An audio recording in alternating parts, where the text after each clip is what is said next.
Today, we will talk about user-defined function. So what is a function? Function is a group of instructions or group of statements that are given a name. Okay, so for example, these are the group of statements. Okay, so we have given a name to this group of statement, and the name is greet. So this is a function. Now, whenever you need it, you can call the function with the name greet. You don't have to write the code again and again. It's written one time and you can use it many times. So, and what is a function call? Function call means that you are using this program or using this function or you are running this function. Okay. Always keep in mind any name that follows the parenthesis, that is what we call function. So you might be aware of that, okay, you have a sine function like that. Okay, so these are all function, cos function, tan function. So these are all function. A function always have the brackets. Sometimes we have values inside the bracket as well. So these are called parameters. So cos of 2, sine of 5, something like that. So function always have a name and parenthesis. And sometime in parentheses we have parameters. So now in this function we don't have any parameters. Okay, so for example, let me write this function to show you guys. So this is my greet function. Always have a colon, and then I can say print. In this one, I can say print hello, and another statement of a print. So, and this is just a line. So this is a group of statement that is defined in the function. Now, how to call it? If I execute this program, okay, this is my 6.py, so I can execute the program like execute open dot read, and in the open I have to specify the file name 06.py, and I can press enter. Nothing happened because we didn't call the function, so I have to call the function greet like that. So what will happen? It will declare the function, and then when I call, it will be called and it will be executed with these two statements. So let's try that. And you see that? So this is a function call. So I'm calling a function and it will run, it will execute these two statements which are available in the greet function. So this is okay. In function, we have a return statement.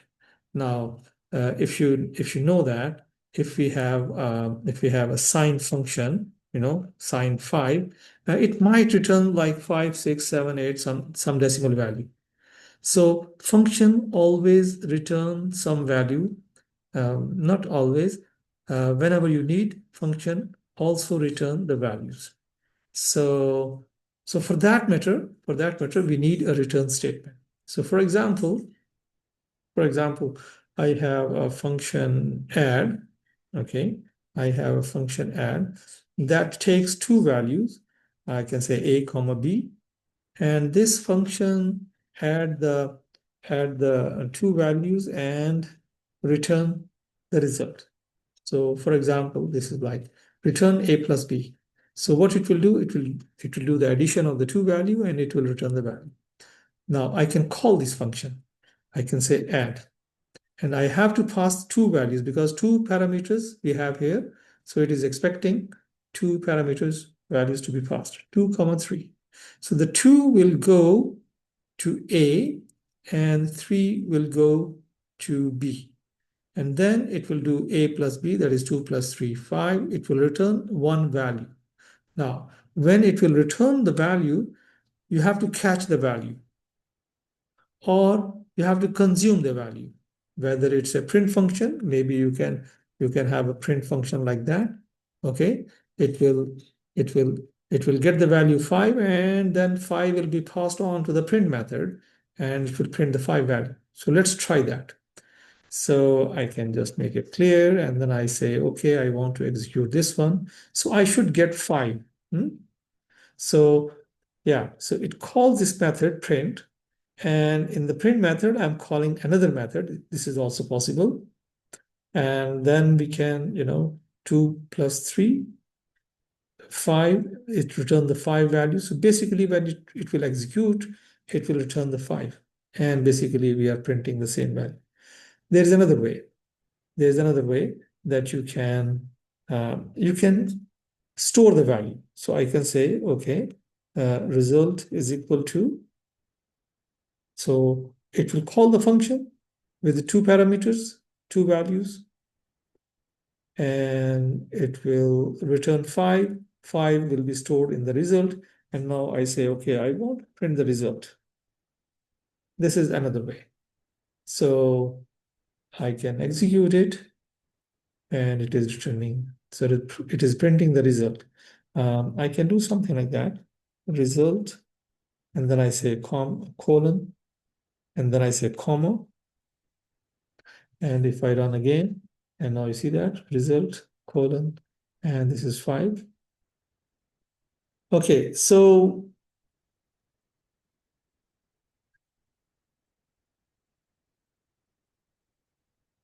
we are returning one value, okay? That value could be a list, okay? We can return the whole list, or we can return the tuple, okay? We do have an input function. I think we already practiced input function. The input function will take the values, okay? Will read the value from the screen, and it will return the value to another variable. So it will get the string, and it will put it into the A. So this is built-in function to read the value from the screen. We do have integer function that will convert any value into the, and for example, I have like string 12, it will be converted into numeric 12, okay? So for example, if I say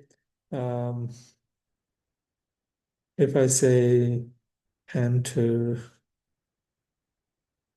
okay, enter a number. So this enter a number will produce a string, and string will go to A. So what I do is I say A plus, okay, I can say A. So it will be, it will convert into, this will convert into integer. And then I can say, okay, so what I can do is I can say, I can add 10 to this integer value.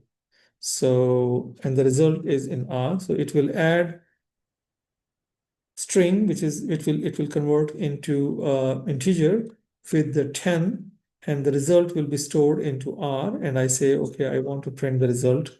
So print result, comma, R. So let's see what we enter the number. We enter the number, like, for example, I enter 10.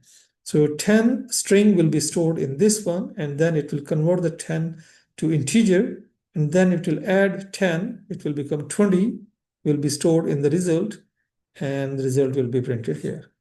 So let's see. You see that? We got a 20 as a result. Run it again. And now I can say 5.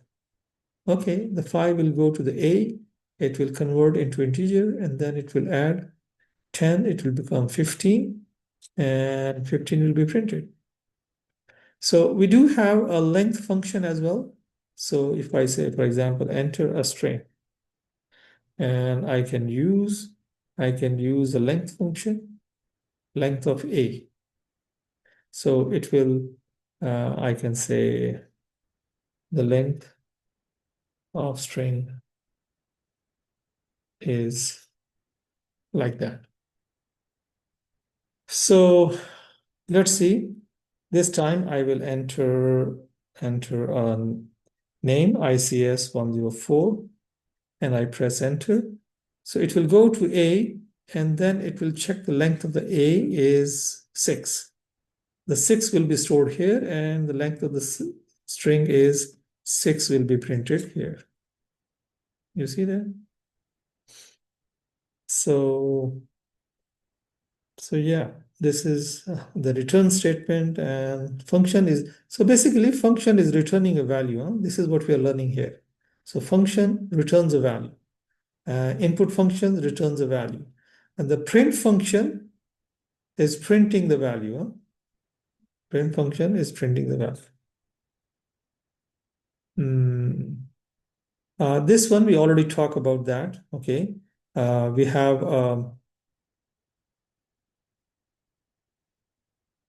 so we have a greet function. We have a greet function. This is how we declared. So we created a greet function, and then we are calling a greet function. So this is just a simple message that gives you a welcome greeting. So I can clear the message, and I can just run the program again, and hello, welcome. So this is just a greeting. So the function is always created with the help of def. So this is definition or define keyword that is used to create a new function. And always you have a colon at the end, and then you can write the statements. It could be one statement, it could be many statements like that.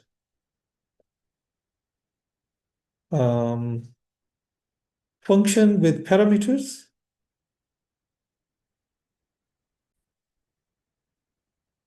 In function with parameters, so we have read function. So what I can do is I can just put a parameter inside. So hello, welcome, and then I can say comma name. And when I will call, I'll call a function with one value, with one value that will go here. So here this function is expecting a value. So for example, if I run the function like this without passing a value, system will complain. It says, hey, I'm expecting required one argument, okay? Required one argument, that is name. So name needs a value. So what I will do is I'll just add a value, Adi, and then I can call this function again. And now this value will be passed on to this method in the name variable. And when you print the statement, it will say hello, welcome, Ali. So there you go. Hello, welcome, Ali. So we are passing uh, an argument to these parameters. Okay. You can pass two parameters. So for example, you can define a method, define a method add, okay, two variables, colon, and now you are trying to do the sum and print at the same time. So sum is equal to A plus B. So it will add the value and result will be stored in the sum, and then you say print sum. And you say, hey, sum is equal to comma sum, like that. And if you run this method, nothing will happen because we are not calling the function, so nothing will happen. So we have to call the function, so add with two values, says 5 comma 7. So it will be 12, and so 5 will be passed on to the first variable, that is parameter, that is A. 7 argument will be passed to second parameter, that is B, and A plus B is 5 plus 7, 12. 12 will be stored in the sum, and when you print the sum, it will print 12. Sum is equal to 12. There you go. Sum is equal to 12. So we are adding two numbers and printing the result in this part. Okay, the function that returns a value. Okay, so for example, we have a function defined, max function. I'm creating my own max function, with the two value, a comma b, for example, and colon here. So I'm checking if x is bigger than, sorry, a is bigger than b, then return a, because a is the bigger number, huh? Else return b. Otherwise, b is the bigger number. So we just created the method. The method will not run automatically. So if you just run again, nothing will happen unless you call the method. So max and pass the two value, 2 comma 3. So you see here, the 2 is a is less than b. So a is not bigger than b. When you pass the value, a become 2, b become 3. So 2 is bigger than 3. Condition is false. So it will go here, return b. That is, it will return 3 is the bigger value. So I can say b is equal to, or x is equal to max. So I'll get the bigger value. It will return a value to the x, and then I can print the x. So if you run it, you see we printed 3. Okay, I change the value. I say 12 and 3. I just run it and I got 12. So it will always print the bigger value. So this function returns a bigger of the two numbers. So this function returns the bigger of the two numbers. Okay. Now we can call a function from another function. Okay. So let's delete this one and clear the screen. Now I have function greet, def greet. Define greeting function, greet function, and it will print hello. And then we'll define another function, say hello. Okay, and then I say in this one, I print. No, in this function, what I will say, I'll call a greet function. And then I say print, how are you? Okay, and here I'm calling say hello. So now when I call say hello, it will go to this part, and then it will call the greet function, it will print hello. Okay, and then it will print how are you? Okay, I can put question mark here. So what I'm doing is I'm calling a function within a function. Okay, so let's try that. There you go. So it's calling the greet method. So say hello is calling a greet method. It says hello, and then it comes back here and it says how are you? So that is how we are calling function from another function. So that's it for now. Thank you very much. Hope to see you in the next video. Assalamu alaikum wa rahmatullahi wa barakatuh.